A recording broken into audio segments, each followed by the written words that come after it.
Well, good morning, everybody. It's not noon, so it's still morning. I'm running just a little bit late today. So, um, I actually had breakfast with my pastor. I was pretty excited. So, Pastor Matt's doing well. He'll be at the installation, and I'm pretty excited about that because um, he and Pastor Powers, there's like this much difference. I said the only thing you guys have in common, you're bald and you shave your heads. So, I mean, they're like exact. It's a Mutt and Jeff situation.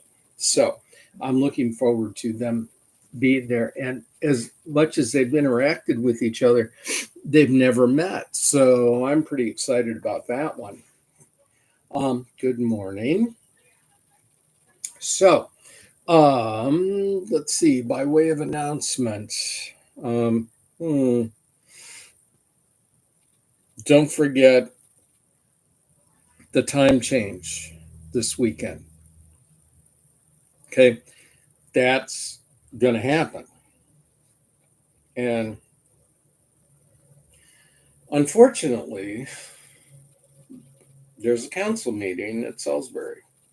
All right, we finish up season 3 of The Chosen um, this coming Monday. Okay, and then there's midweek, and then the men's Bible study meets on Thursday, and then the 17th is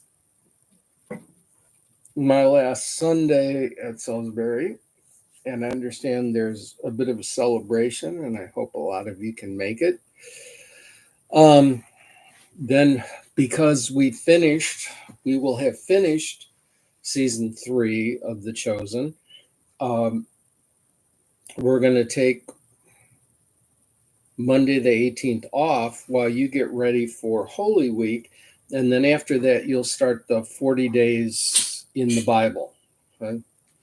Um, there'll be one more Wednesday midweek, and then one last men's Bible study.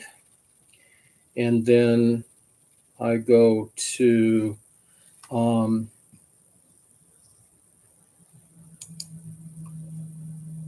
Ashboro with an installation that Saturday at 2 o'clock.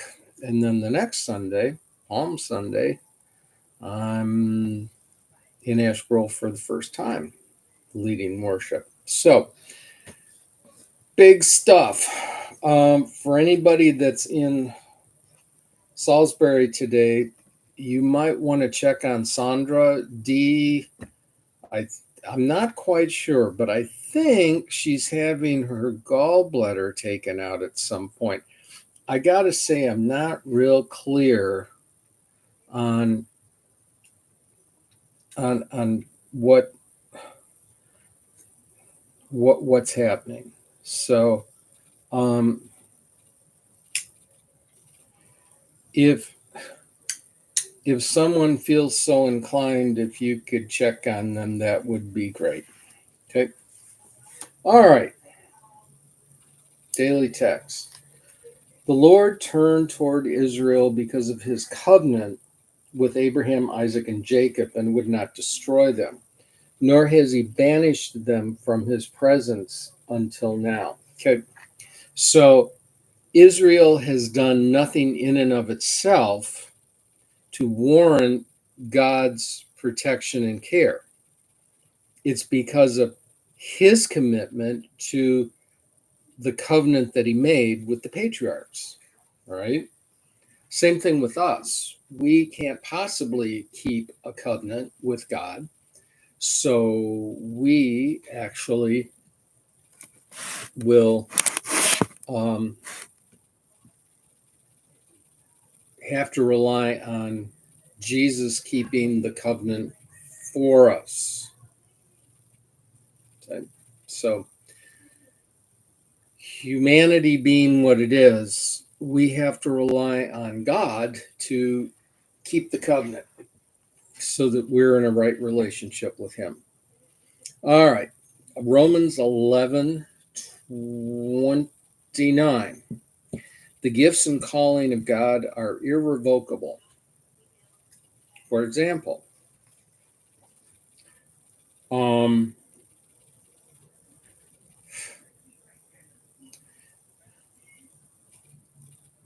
we are always going to have members of the congregations we serve who think that we as pastors are less than accomplished at our calling. Thank God it doesn't depend on them. It depends on God. And that calling is irrevocable. I do know that some pastors have left the ministry. My vicarage supervisor is one of them. Pretty ethical guy. But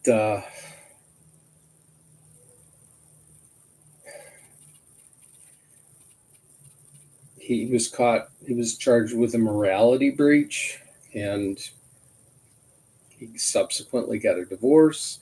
And because he was old school and his dad was a pastor, he resigned his call. People that do that,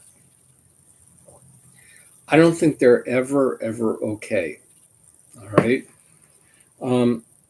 Because I think they always have that regret and a sense of unfulfillment. Okay. Because God doesn't renege. If He calls you, you're called. He gives you your sense of vocation. He gives you the gifts to accomplish the task. And, He'll chase you around. I remember kind of fighting with God about, do you want me to be a pastor? Now, some people that, that they're like, he's not much of a pastor. Okay. That may be, but you're not the ones regarding my call. All right. God is. The nature of the call is twofold. God calls you and the church does ratify it. But once that and confirms it, but once that happens, I mean, we all make mistakes. We need to apologize and move on. We need to grow. We're human. We're not perfect. We fall down, we get up, the whole 9 yards. But as far as, having gifts removed and having our calling revoked, and sometimes people that are most vehement against us, pastors, are basically tools of the evil ones. Okay? They're there to cause disruption. Like the story of Jesus casting the demon out of the guy in the synagogue. He was a respected member of the synagogue, and he was raising all sorts of problems because he had a demon. All right. So, that's where we have to spend some time, evaluating. Whoop. Wow. There we go. I mean, it's like, okay, is there something I need to learn here to adjust within myself? Did I do something wrong that I need to apologize for? Or is the enemy trying to disrupt ministry? The enemy's trying to disrupt ministry. You need to claim that. Okay. All right, let's pray. God of compassion, I am grateful that you remember your covenant through all generations. You stand by your promises to me, even when I forget what I am called to do and be. Fill me anew with your gracious presence and heal my heart to greater faithfulness. Help me to trust that you call me to be your child forever. We can wander away, but God doesn't revoke our birth certificates into his kingdom. Okay? We can reject God, but God doesn't reject us. All right. C.S. Lewis. This is the heavy duty stuff. March 8th. When bad behavior feels normal. Okay? Because we don't know any better. People that are in an abusive situation, let's say, think that's normal for everybody until they're taken out of that and understand that it's not reality. Okay, that it's not the norm, it's the exception, especially when it comes to bad behavior. All right. um as an as a guy that's moved around a lot, I can tell you that people that have never ever lived anywhere else can sometimes think that what's going on is okay because the old church standby, we've always done it that way, right? Case in point, as as a regional supervisor for two church bodies, I can tell you that there are people that are so used to things going a certain way, they're shocked to discover someone like me coming in and going, that's not normal. Okay. So every once in a while, it's kind of good to take a step back and go, is there a problem that we need to address? And that's a good thing. Okay. But also, those of us that are in a situation that's less than it should be, um, do not accept. Once you find out that's not normal, do not accept it. Okay. I was, for years, my father even would say things like, well, that's just the way women are. It's an insult to women, actually. And my wife and my mother in law set me straight. And then it really occurred to me. It started to occur to me when my high school buddy, Keith, also named Keith, introduced me to his mom and dad. And it was like, wait a minute, this isn't what I've experienced. And they're like, well, this is, normal for us. It's like, wow. It was kind of like, well, there's an eye opener. So this whole concept of excusing bad behavior is sometimes because people just don't know better. And those are very hard patterns to break, but they're not what God calls us to. I don't care what people say. Okay? Abuse is abuse is abuse, and it's not okay. And crazy behaviors, they're not okay either, and they need to be called out. Okay. And unfortunately, what happens usually is the exposer gets stoned. Okay. One of my favorite fairy tales is The Emperor's New Clothes. And I got to hand it to the kid. He's willing to say the king's naked. But in reality, if that were a true story, the kid would have been put in the dungeon at the very least and probably killed otherwise. because people love living in their dysfunction because it's so warm and cozy. They're used to it. Okay. All right. Excellent.